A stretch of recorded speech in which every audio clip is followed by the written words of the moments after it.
Jetzt geht es los. 4, 3, 2, 1. Wir have off. Völlig losgelöst von der Domplatz schwebt das Raumschiff jetzt durchs All.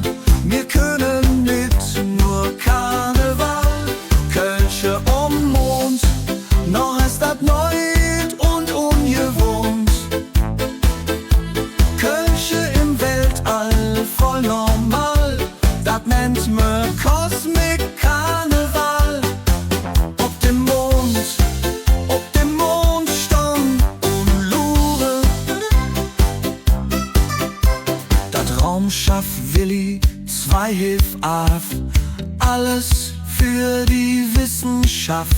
In den nächsten 20 Tagen sucht sie die Antwort auf die Fragen.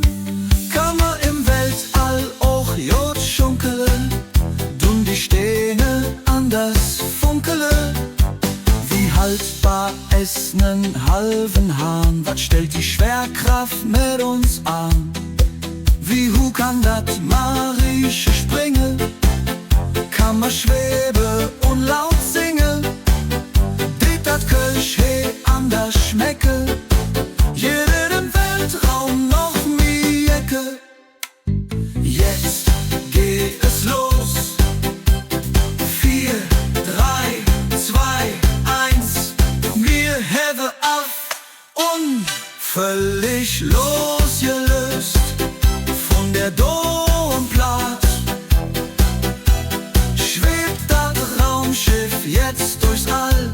Wir können nicht nur Karneval, Kölsche Mond, noch ist das neu und ungewohnt. Kölsche im Weltall voll normal, das nennt me Kosmik Karneval.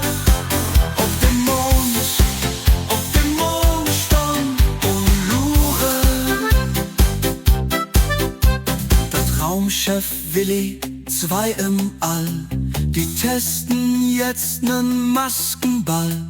Später steht im Protokoll: Stimmung außerirdisch toll. Jetzt wird hektisch, jittet stunk.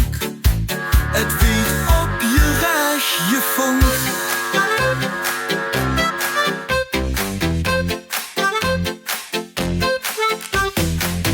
Willi 2 an Domplat, Willi 2 an Domplat.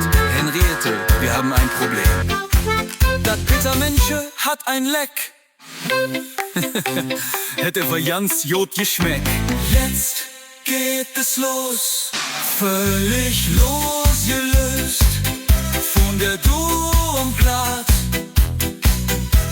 schwebt das Raumschiff jetzt durchs All. Wir können